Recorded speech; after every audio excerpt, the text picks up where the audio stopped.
1 Coríntios, a partir do versículo 1, capítulo 13, a palavra do Senhor diz o seguinte: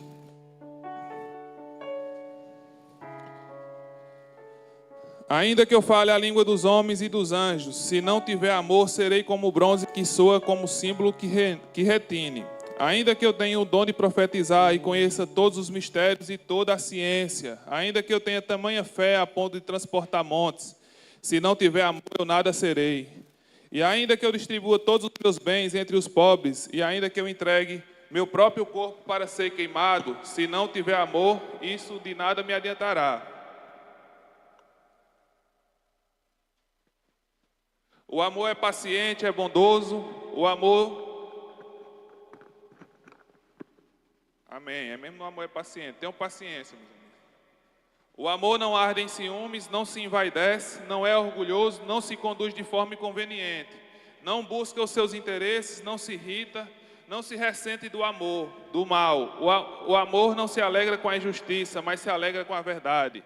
O amor tudo sofre, tudo crê, tudo espera, tudo suporta. O amor jamais acaba. Havendo profecias, desaparecerão. Havendo línguas, cessarão. Havendo ciência, passará, pois o nosso conhecimento é incompleto e a nossa profecia é incompleta. Mas quando vier o que é completo, então o que é incompleto será aniquilado. Quando eu era menino, falava como menino, sentia como menino, pensava como menino. Quando eu cheguei a ser homem, desisti das coisas de menino, porque agora vemos como no espelho, de forma obscura. Depois veremos face a face. Agora meu conhecimento é incompleto, depois conhecerei também como sou conhecido. Agora, pois, permanecem a fé, o amor. Permanecem a fé, a esperança e o amor. Estes três, porém, o amor é o maior deles. Amém, queridos? Glória a Deus. Feche seus olhos, eu queria orar com você novamente. Pai, em nome de Jesus.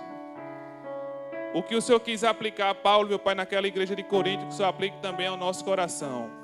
Jesus Cristo, nós te pedimos, ó Deus, que o teu objetivo essa noite seja concluído, que a gente nos permita ouvir a tua voz e que a gente coloque em prática tudo aquilo que for ser falado aqui. É isso que nós te pedimos e te agradecemos em nome de Jesus. Queridos, 1 Coríntios 13, provavelmente todas as pessoas que já teve algum contato bíblico já ouviu sobre essa palavra. Não é só um texto que está preso na religião, está preso no evangélico, está preso no catolicismo. É um texto que ultrapassa essas barreiras de forma tal que até mesmo as pessoas que não seguem a Jesus, eles costumam postar esse texto em legendas de frases, em legenda de fotos, para falar o amor tudo sofre, o amor tudo crê, o amor tudo suporta. É Paulo, de certa forma, explicando o que é o amor, o que verdadeiramente é amar. E talvez de poemas, de literatura, é o texto que é considerado como o texto mais próximo de desmistificar ou de explicar aquilo que é o amor. Se a gente for estudar as cartas de Paulo, todas elas Paulo traz conselhos, Paulo traz direcionamentos para algumas igrejas, que hoje a gente estuda. Para algumas ele fala conselhos específicos, mas para a igreja de Corinto, em especial, ele faz um elogio, diz: olha, eu admiro em vocês, o que é interessante é que vocês têm todos os dons, tudo aquilo que o Espírito Santo tem para produzir de poder, de atividade, a igreja de Corinto tinha. Mas eu tenho uma exortação para fazer com vocês: vocês não têm amor uns com os outros.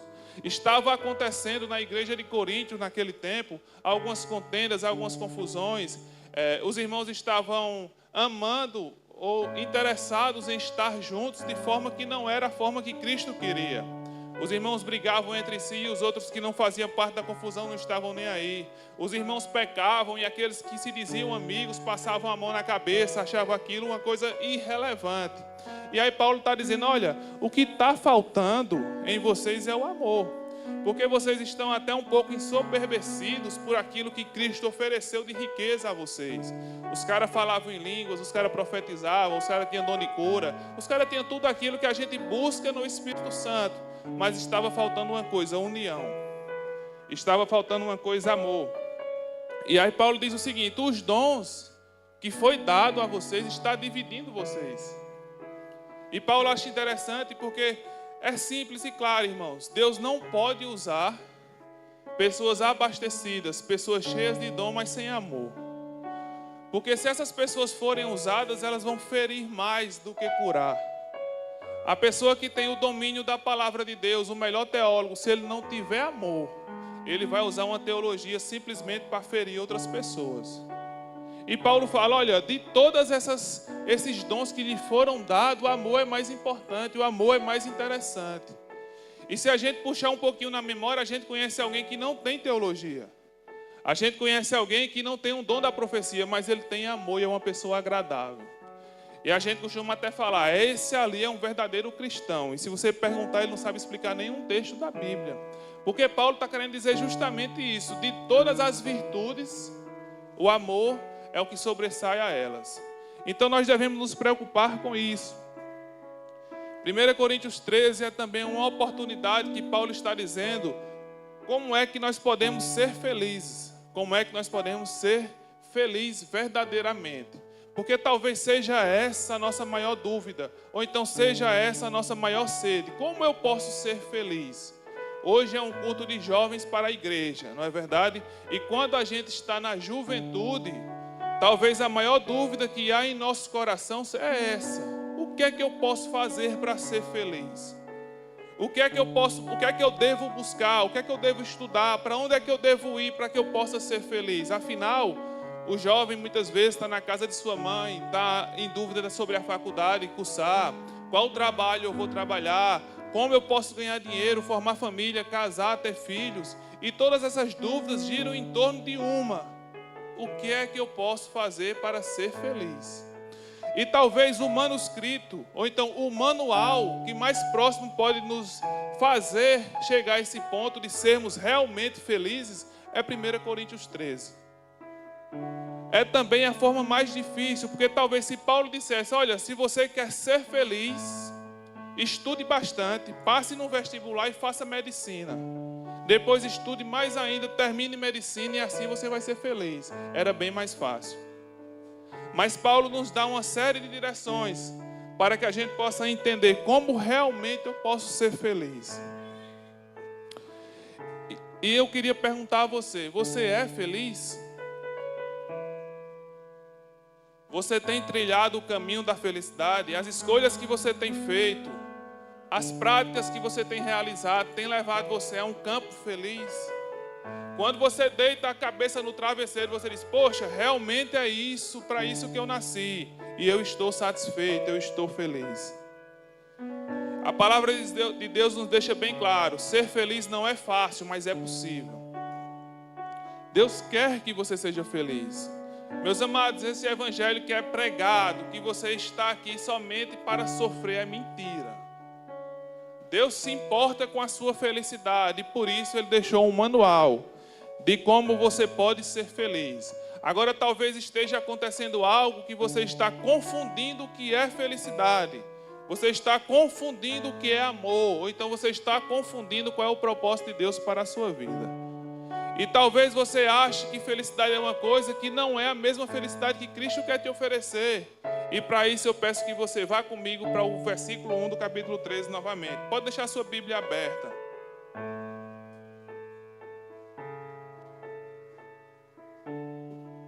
Aí Paulo vai falar algumas realizações humanas das quais a gente pensa que vai trazer felicidade para o nosso coração. No versículo 1 ele diz o seguinte: ainda que eu falasse a língua dos homens e dos anjos, e não tivesse amor, seria como um metal que soa, ou como o sino que tine. Queridos, o versículo 1, 2 e 3 é uma hipérbole, certo? Paulo está dando um exemplo que talvez não é alcançável por nenhum ser humano. E ele está dizendo aí, se eu fosse, ou se nós fôssemos, uma pessoa que fala a língua dos homens e dos anjos, é aquela pessoa influente. Você deve conhecer alguém que tem o dom da oratória, que ele fala, que ele cativa, que você se interessa. Se ele chegar aqui agora nesse ambiente para vender uma pedra, ele começa a explicar e você compra. É o cara que compra fiado e leva o troco. A gente tem visto em nosso tempo isso cada dia mais crescendo. São caras que lotam um estádio, são caras que lotam casa de festa. Eles cobram R$250 no ingresso e a turma vai lá para ver ele e falar. Paulo está dizendo, ainda que eu fosse esse cara aqui, que tivesse o dom da comunicação, ou melhor, ainda mais, se eu tivesse o dom da comunicação a ponto de eu poder falar até com os anjos, Olha que interessante, o cara fala com Gabriel, com Miguel, influencia pessoas. O cara tem o dom de falar, o dom de influenciar. Eu seria como um Metalxine. Esse exemplo que Paulo está dizendo aí, diz, olha, se você tiver o dom da comunicação e não tiver amor, você é como um metal que ruge, um metal que faz barulho, um metal que faz zoada. É um instrumento desafinado. Quem esteve no culto da semana passada, da semana retrasada aqui, viu o pastor dando um exemplo, que a guitarra na mão de Jonathan, ela sai som, e sai som bonito. Na mão de Bernardo, só zoada. E o que Deus está dizendo é isso, se você tem o dom de influenciar pessoas e o dom da comunicação, pessoas que têm esse dom, são quem? São os professores, são os psicólogos, são os influencers, são os pastores. Aqui tem uma série de profissões que dependem do dom da comunicação. Se você for excelente nessa área e você não tiver amor, você é como um instrumento desafinado. Você é como uma guitarra na mão de Bernardo. Aí no versículo 2 ele diz o seguinte: e ainda que tivesse o dom de profecia e conhecesse todos os mistérios e todo o conhecimento, e ainda que tivesse toda a fé de maneira tal que transportasse os montes e não tivesse amor, eu nada seria. Olha esse segundo grupo que ele está falando, como interessante é. Ele está dizendo, se você tiver o dom da profecia, olha que interessante. Paulo está dizendo, se você é aquele cara que Deus fala tão intimamente contigo, que tu sabe o que vai acontecer no futuro, e não tiver amor, ainda assim não está dando certo.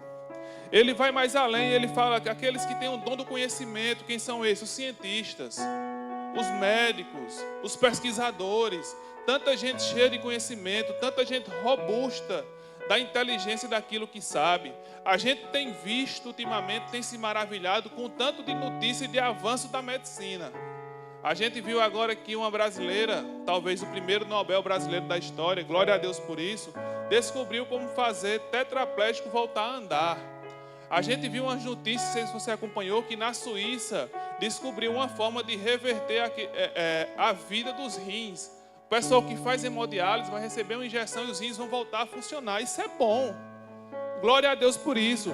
Mas Paulo está dizendo, se você for essa pessoa que tem o dom do conhecimento e não tiver amor, está faltando algo. Ele ainda fala no final aí, que se a gente for aquele cara que tem a fé de transportar o monte e não tiver amor, eu nada seria. Olha que interessante. Quem aqui não sabe dessa brasileira que fez essa pesquisa, que está fazendo tetraplégico andar pela primeira vez na história? E Paulo está dizendo, se ela não tiver amor, de nada serve. No versículo 3 diz o seguinte, ainda que eu distribuísse toda a minha fortuna para sustento dos pobres, e ainda que eu entregasse meu corpo para ser queimado e não tivesse amor, nada disso me aproveitaria. Querido, ele está falando aqui das pessoas que fazem funções sociais. Quem são esses? Os missionários. Quem são esses? Os voluntários, as pessoas que cuidam de pessoas que não podem devolver nada, as ONGs, os projetos sociais. São as pessoas que estão envolvidas com aquelas pessoas que estão precisando de uma ajuda. Eu conheço um necessitado e eu vou lá ajudar. E essas pessoas, e Paulo está dizendo o seguinte, olha, se não tiver amor, nada disso tem proveito. Eu posso dar a minha vida para facilitar a vida de outros.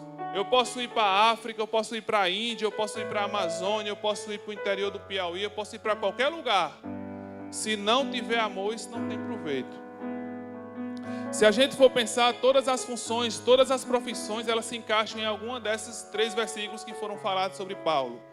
Ou você é um exímio comunicador na sua profissão, ou você é alguém que se doa braçalmente, ou você é alguém que doa a sua vida por alguém. Aqui entra todas as classes, a gente pode ver missionários, voluntários, pastores, psicólogos, a gente pode ver o professor, pode ver também o policial, pode ver o político honesto, todos eles se encaixam nessas linhas. E Paulo está dizendo, todos esses num grupo geral, se não tiver amor, é como um instrumento desafinado. Não vale a pena, não precisa estar aí. E eu queria que você pensasse junto comigo, quanta gente capacitada, quanta gente realizada, quanta gente inteligente, quanta gente influente que não é feliz. Ora, senão a gente não escuta pessoas da nossa área, do nosso ramo de profissão, talvez os melhores, e de repente estão tristes, abatidos, sem sentido na vida. E a gente muitas vezes nos apega pensando que a realização profissional vai nos fazer feliz. E eu queria saber se não é essa a sua dúvida e sua questão. Você crê realmente que a sua realização profissional vai fazê-lo feliz? Será que o melhor médico de Petrolina está feliz? Será que o pastor que está abençoando um monte de gente, está com seu gabinete cheio, as pessoas estão cada dia mais maravilhadas com aquele pastor aconselhando elas, será que ele realmente está feliz? Será que a gente alcança a felicidade somente sendo bom naquilo que fazemos? Será que é aí que mora a nossa satisfação pessoal? E a resposta da palavra de Deus é só uma: só o amor pode fazer com que você seja verdadeiramente feliz. Porque sem amor você pode até falar com o anjo, irmão. Você pode influenciar até mesmo o reino celestial. Mas sem amor, você só é uma influência. Sem amor, você é um instrumento que não traz som, que não traz melodia, que não traz paz. Você pode fazer muita gente feliz na sua profissão. Você pode facilitar a vida de muita gente, mas você não está feliz. Isso é suficiente, queridos? Sem amor, você pode ser o homem mais inteligente do mundo, saber o que ninguém sabe, e ainda assim você pode estar triste. Você serve para os outros, mas para você não está servindo. O problema não é servir para os outros, porque a palavra de Deus fala que nós devemos servir sim para os outros. Na nossa profissão, na nossa vida, nós somos convidados a servir. Mas o problema está em a gente colocar a nossa felicidade nisso. Será que o seu serviço está fazendo você também feliz? Às vezes a gente nos pega nessa crise. Poxa, eu me tornei objeto da felicidade de alguém. Eu tenho que servir as pessoas, eu tenho que ajudar as pessoas, eu estou sempre à disposição. Mas e na minha vez? Quem é que está disposto para mim? Poxa, eu estou levantando de madrugada para orar pelas pessoas, mas quem é que está levantando para orar por minha vida? Amados, quando fulano de tal ficou triste e abatido, eu visitei, eu comuniquei, eu mandei mensagem, eu mandei uma comida, eu orei, mas na minha vez, quem é que faz? Isso vai nos deixando angustiados e de repente as coisas já não fazem mais sentido. É o policial que vai tirar serviço e ele não acredita mais que aquilo ali está fazendo efeito.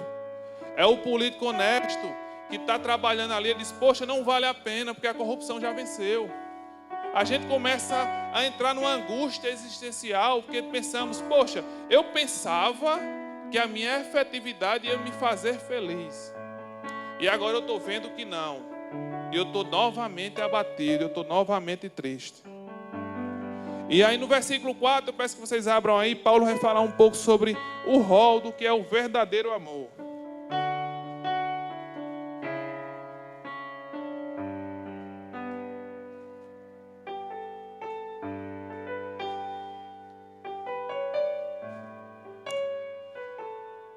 Olha que interessante o que Paulo vai dizer aqui. A gente tem que fazer para ser feliz. Quem aqui já leu 1 Coríntios 13? Levante sua mão para eu lhe conhecer. Amém? A maioria já leu. Você está feliz, meu irmão? Se você é feliz, você cumpre esse rol, não é verdade? Levanta a sua mão quem cumpre esse rol completo aí do versículo 4 ao 8 para eu lhe conhecer. Só para eu dizer que você está mentindo. Porque olha o que Paulo fala que as pessoas felizes são. Olha que coisa interessante. Ele fala: olha, as pessoas que são felizes, elas têm amor. E o amor é paciente, é bondoso. O amor não arde em ciúmes, não se envaidece, não é orgulhoso. Queridos, logo nessa primeira aí eu perdi. Na primeira eu já zerei o game. O amor é paciente. É um negocinho difícil, amado, ser paciente. Você faz tudo certo. Você explicou e a pessoa foi lá e fez errado. Mas você ama, você diz: não, está tudo bem. Oh, Jesus Cristo. Quem me dera, hein? E com criança é que é melhor ainda, que ela faz só para lhe testar. Ainda lhe olha na cara. Vamos ver se ele briga mesmo. Paulo vai dizer no versículo 4 que quem ama não tem ciúmes. Olha que interessante. Quem aqui não tem ciúme do seu cônjuge? Hora nenhuma. Mateus, não importa como nem quando. Não tenho ciúme do meu cônjuge de jeito nenhum. É um ser muito evoluído, não é verdade? Oxe. Imagina aquela jovem que casou com 18 anos. E agora está com 25 e chegou no restaurante e a garçom virou para o esposo dela e começou a elogiar. Não vai ter ciúme nenhum? Meu amigo, pode ter andado com os anjos na mesma noite. Certa feita estava eu e meu amigo Marco, como sempre, Marco me colocando em furada. A gente foi a Salvador e chegando lá ele falou de um tal do camarão. Procuramos esse camarão e achamos esse camarão. E aí a moça que vendia esse camarão, ela cismou comigo. Eu sou sobrinho dessa galega bonita aqui, de olhos verdes aqui da frente. Ó. Minha família é toda assim. E aí essa moça do camarão, ela me arrumou um apelido que nunca antes ninguém tinha feito. Eu na época recém-casado. Todas as vezes que ela vinha na nossa mesa, ela virava para mim e dizia: "Ô meu pretinho". Ô Jesus. Quase acaba a festa, irmão. Quase acaba a viagem. E aí meu amigo abençoado, toda hora que Marco olhava para mim: "Ô meu pretinho". Ainda bem que Ana não está aqui, está em casa. Vai dar tempo ela ser paciente antes de eu chegar. Amém? Ainda diz no versículo 4 que o amor não se ensoberbece, não se vangloria, não se orgulha. Queridos, não dá, irmão. Por melhor que você seja excelente na sua vida, você é o melhor na sua profissão e o crente tem que ser. Eu não sei qual é a profissão de todo mundo aqui, mas saiba, se você é crente, você é convidado a ser o melhor na sua função e na sua empresa. No mínimo, o mais esforçado. Mas você quer dizer que quando você resolveu aquele problema que ninguém resolvia, você não disse: "Glória a eu"? Bendito seja eu. Ainda que você não tenha dito, você sentiu. Fala a verdade. Só resolveu porque eu estava aqui. Mas também se eu não venho. Aí Paulo está dizendo que quem ama não faz isso. Vamos seguir, versículo 5.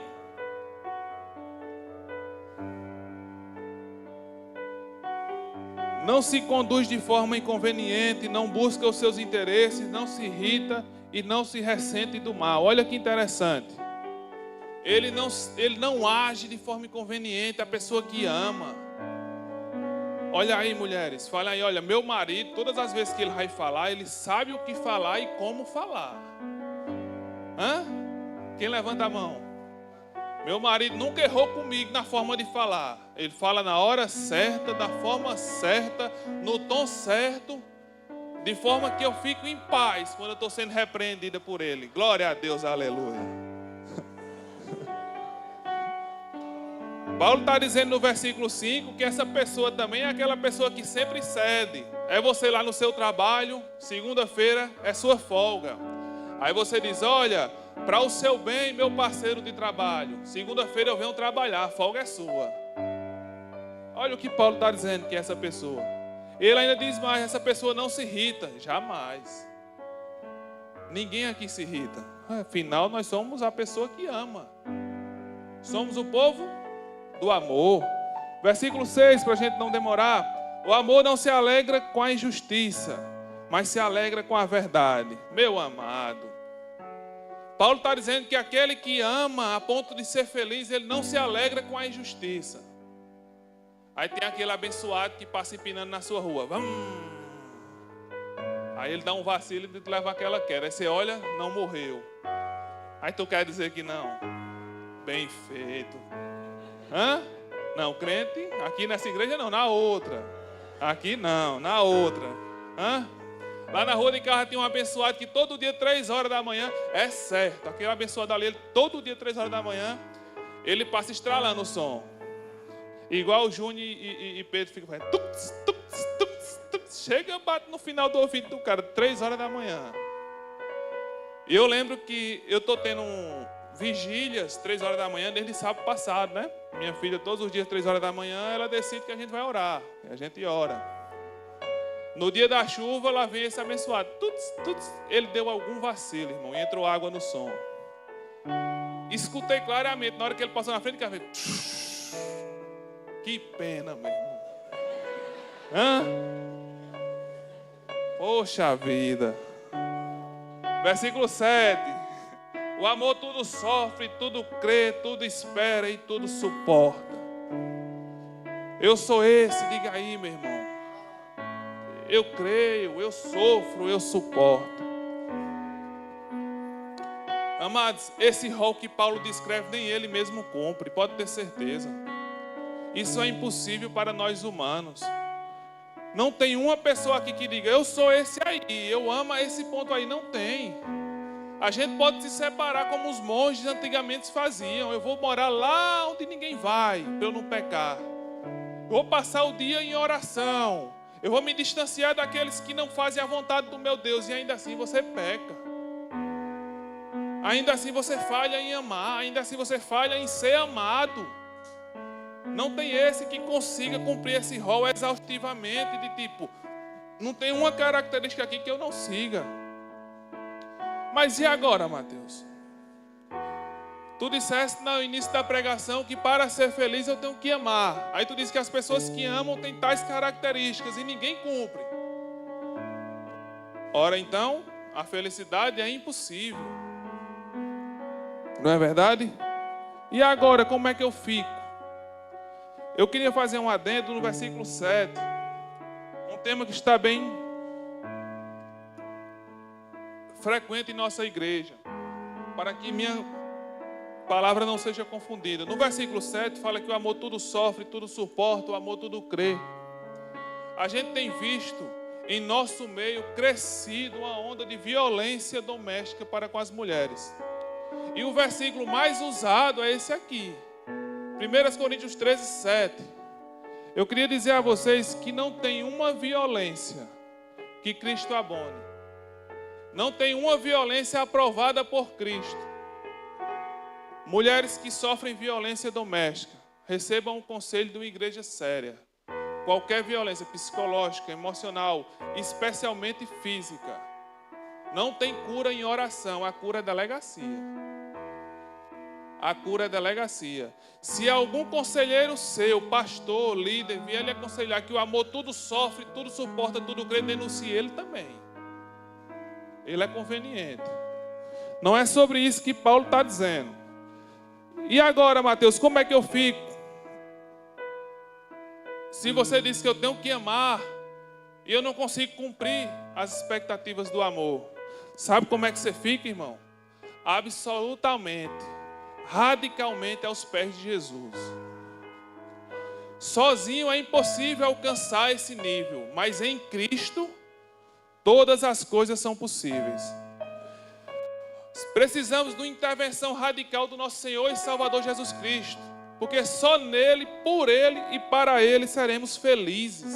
Conseguiremos cumprir esse rol, estabeleceremos essa... Obrigado, pastor, Deus lhe abençoe.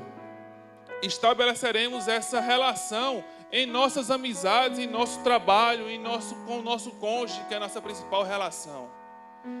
É Cristo através de nós e em nós que nos permite viver um lar de felicidade, um lar de amor e um lar de alegria. Queridos, se você amar verdadeiramente, como Cristo trouxe o amor à tona, trouxe o amor para a mesa, seu casamento vai ser feliz. Se você for para a sua empresa em amor, você vai ser um bom funcionário lá onde você trabalha. Porém, precisamos desmistificar o que é o amor. Alguns teólogos da teologia sistemática falam que uma das maiores estratégias de Satanás é ele poder mistificar, é ele poder bagunçar o significado de algumas palavras. E a principal palavra que ele tenta bagunçar o sentido é amor. Olha que negócio louco. A gente depende do amor para ser feliz e Satanás está bagunçando. Quando as pessoas estão em pecado sexual, qual é a justificativa que elas dão? Diz, não, mas eu amo, eu não tenho culpa por amar. Não é amor. Amor não é sentimento. Amor não é atração. Amor não é essa coisa desenfreada que você não para de pensar na pessoa. Isso não é amor, isso é sentimento, isso é paixão, isso é alucinação, isso é fornicação. É qualquer uma dessas coisas, mas amor não é. Mateus, e o que é amor? O amor, de acordo com o que Cristo estabeleceu, o amor é uma escolha. O amor é uma decisão, o amor é uma atitude. Porque, querido, se amor for um sentimento, a gente tem que estar sempre interessante para ser amado. A gente tem que estar sempre atraente para que a gente possa ser amado. Mas amor, quem nos ama de verdade, nos ama até quando a gente está inválido. Porque Ele escolheu, Ele decidiu nos amar. Amor é uma ação. Por isso que a gente precisa entender que eu amo minha esposa, não é porque é pelo que eu sinto por ela. Porque quando você tiver uma raiva verdadeira, aquele sentimento vai desaparecer. Não é pela sua atração visual por ela, não é. Queridos, não tem esse que todos os dias está bonito, ou todas as fases está bonito, a não ser que você seja muito rico e faça cirurgias e mais cirurgias na sua esposa. Esse não é nosso interesse, não é nosso papo. Não tem esse que todos os dias está feliz, está satisfeito, está bem arrumado. Mas quando eu decido, mas quando eu escolho, quando a minha atitude no meu casamento é amar, independente do dia e da situação, ainda que ela falhou comigo, me disse uma palavra que não deveria ter dito, ainda que ela está passando por uma fase ruim emocionalmente, eu amo ela todos os dias, porque eu decidi amar. Versículo 8.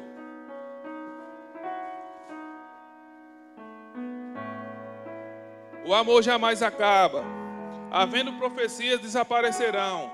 Havendo língua, cessarão. Havendo ciência, passará. Olha o que Paulo está dizendo. Aquela igreja local, a igreja de Corinto, eles estavam preocupados em quem eram os profetas, quem eram os que tinham dom de línguas. E a busca incessante deles eram essas.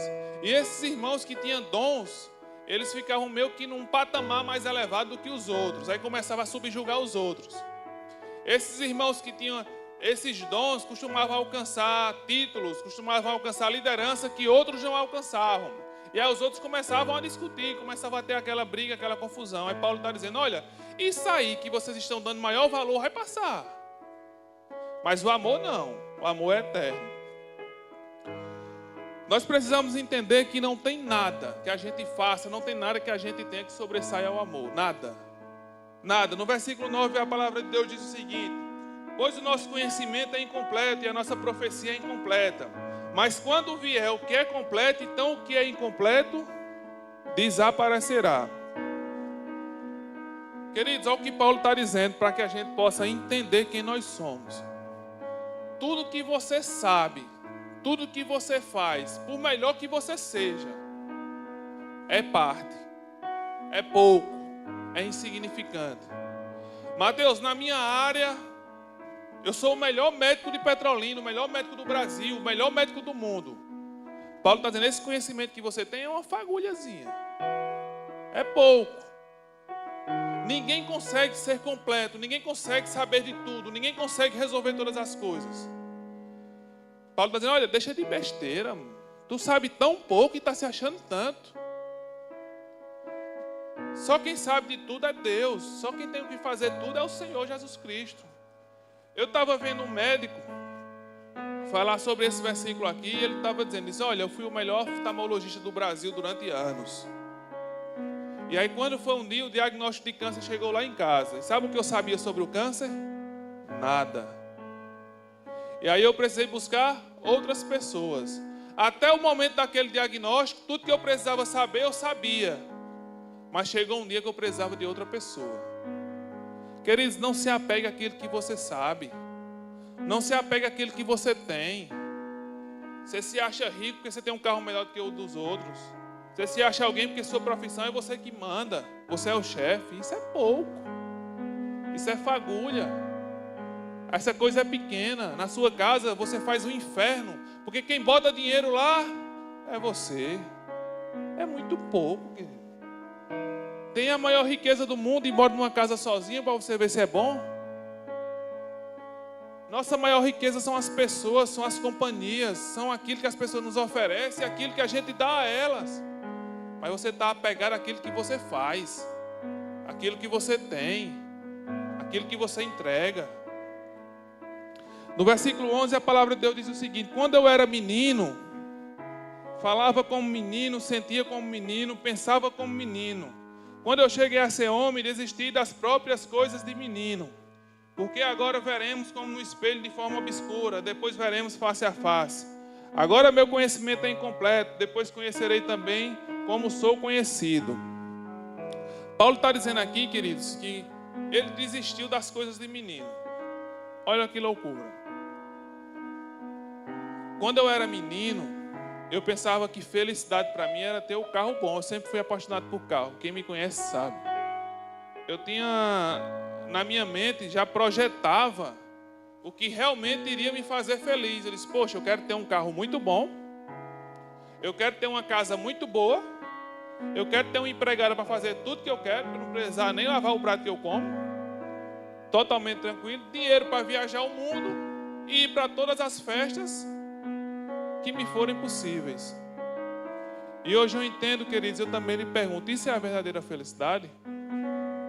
Eu ser um cara rico, próspero, satisfeito, um cara que compra o que eu quero, ando no carro que eu quero, como o que eu quero, da forma que eu quero e faço o que eu quero, descanso quando eu quero, isso é a felicidade?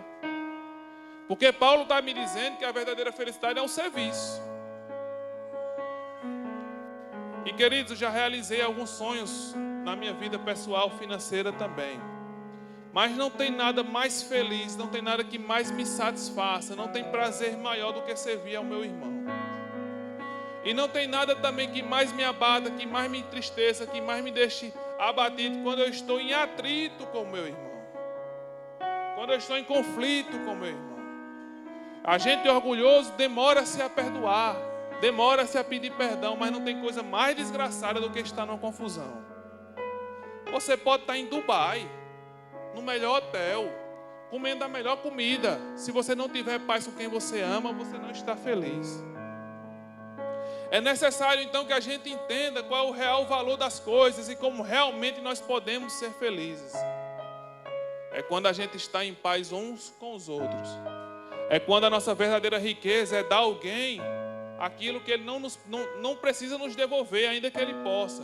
Olha, eu estou te dando amor porque eu quero te ver bem. Mas não estou interessado que você fique dependente de mim, não. Que você me deva favores o resto da vida, não é isso. O que eu desejo para as meninas, para Ana Luísa e Lívia, é que levantem pessoas que vão amá-las no sustento da obra. Não interessados que elas deem cabo da vida delas para elas, mas não, olha, eu estou investindo em vocês, porque primeiro Deus mandou que eu investisse, segundo porque eu amo a vida de vocês. Eu quero facilitar o chamado de vocês. Queridos, e refletindo sobre essa palavra nessa madrugada, não tem nada mais que demonstre o amor do que uma mãe. É interessante demais. Lá em casa a gente tem uma criança de 1 ano e 7. O Josiane está conosco lá ajudando. A gente tem um recém-nascido que fez uma semana ontem. E aí dorme eu e Anne, o recém-nascido no quarto. A recém-nascida no quarto. A criança é uma maravilha. Deus me amou. Deus me deu uma criança que só come e dorme.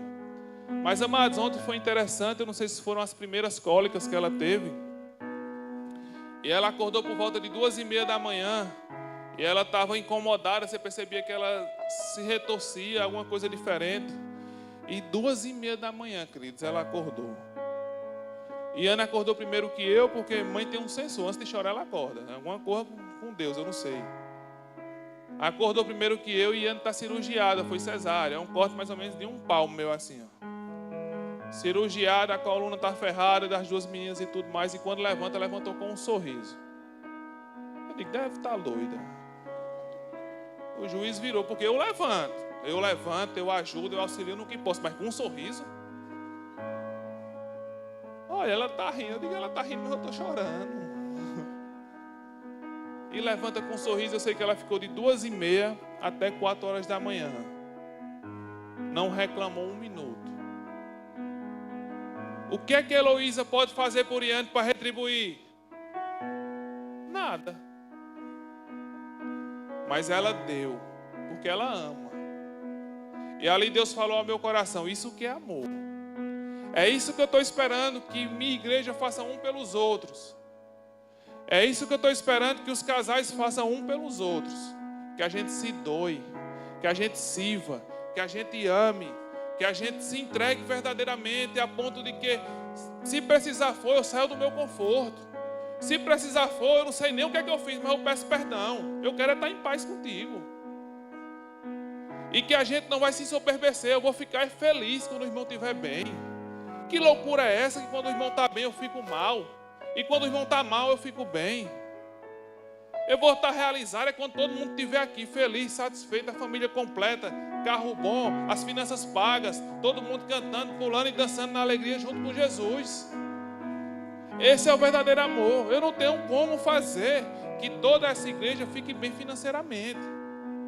Não tenho como. Se eu tivesse, eu faria. Mas está em minhas mãos a possibilidade de me alegrar com quem está alegre, de chorar com quem chora e de orar por aquelas coisas que eu não posso alcançar.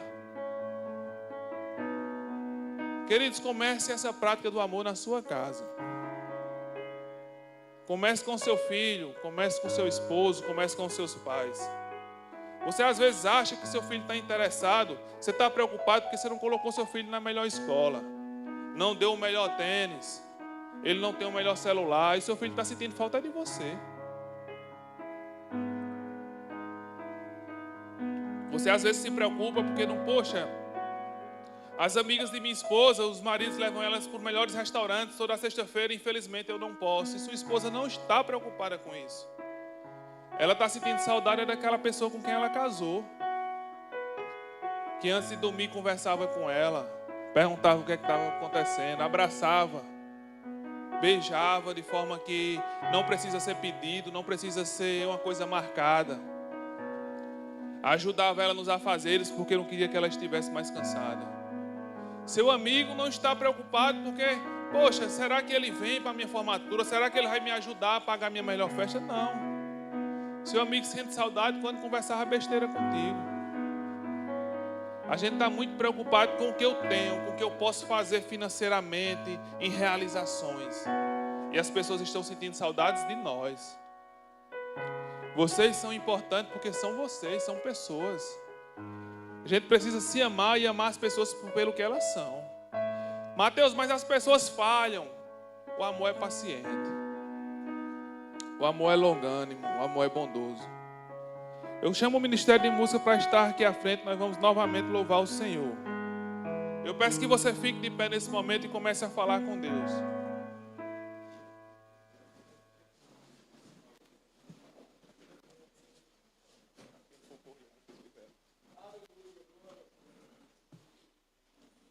E nesse momento eu peço que você feche seus olhos e comece a pedir a Deus: Deus, me faça uma pessoa que ama verdadeiramente. Senhor Jesus, me perdoa pelas vezes que eu falhei em perdoar, em cuidar, em visitar, em me preocupar. Mas me faça uma pessoa que ama verdadeiramente. Igreja, feche seus olhos e ore ao Senhor. Todos sem exceção nesse momento ore.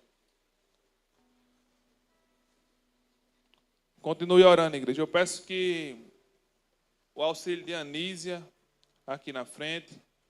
Eu peço também o auxílio de Cidinha, para que a gente possa fazer uma oração pelas pessoas que estão passando por esses dias, que estão precisando de amor. Estão precisando de serem visitadas, estão precisando das nossas orações. Eu peço que a Anísia se dirija lá a Josi, esposa de Bigode, que está nos últimos dias de gravidez, e comece a orar por ela. Abrace ela, ore por ela. Eu peço que Cidinha dirija-se a essa moça, minha prima aqui, e comece a orar pela gravidez dela, entregando a Jesus.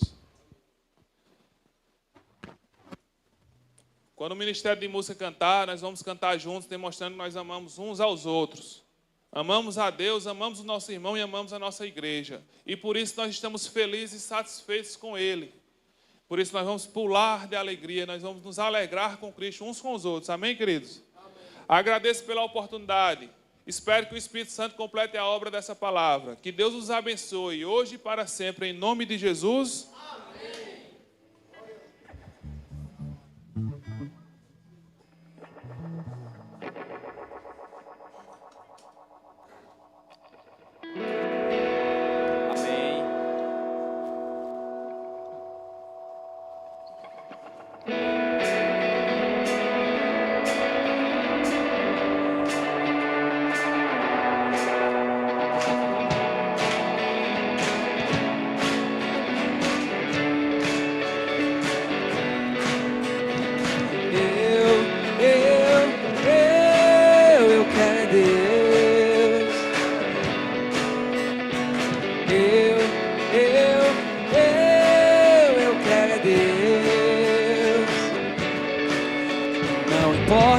que vão pensar de mim.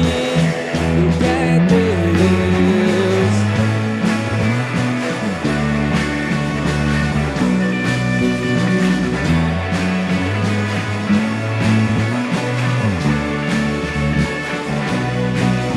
Não importa o que vão pensar de mim, eu quero é Deus.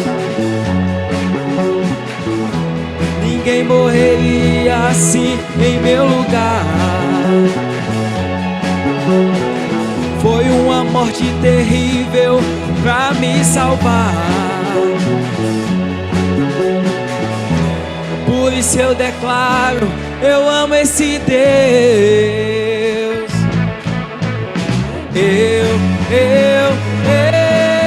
quero Deus. Eu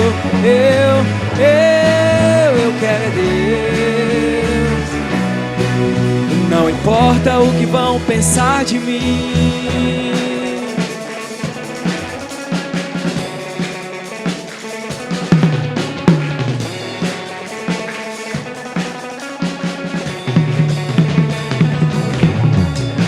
Celebrai a Cristo, celebrai.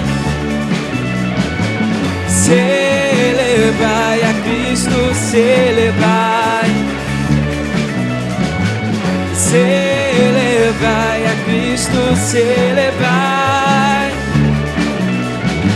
Celebrai a Cristo, celebrai.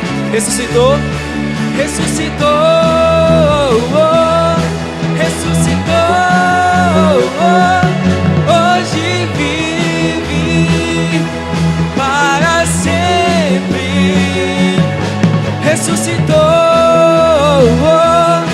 ressuscitou, hoje vive para sempre. Vamos celebrar. Vamos celebrar, vamos celebrar. Ressuscitou, ó meu Senhor. Cantamos, vamos celebrar. Hey, vamos celebrar, vamos celebrar. Ressuscitou, ó meu Senhor. Glória a Deus.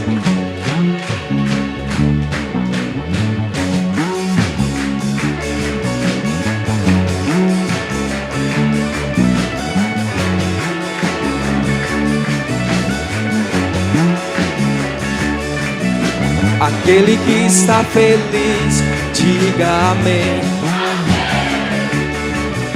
Aquele que está feliz, grite aleluia. Aquele que está feliz, bata palmas. Aquele que está feliz, dance comigo assim. Com Jesus. Com Jesus no coração a gente é feliz, é feliz. Com Jesus na condução tudo é muito bom.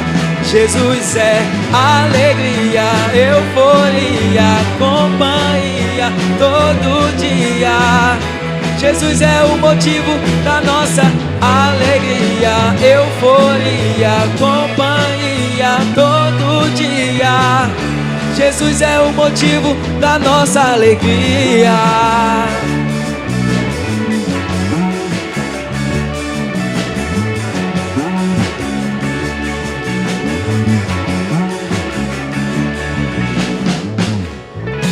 Amém, glória a Deus, aplauda ao Senhor.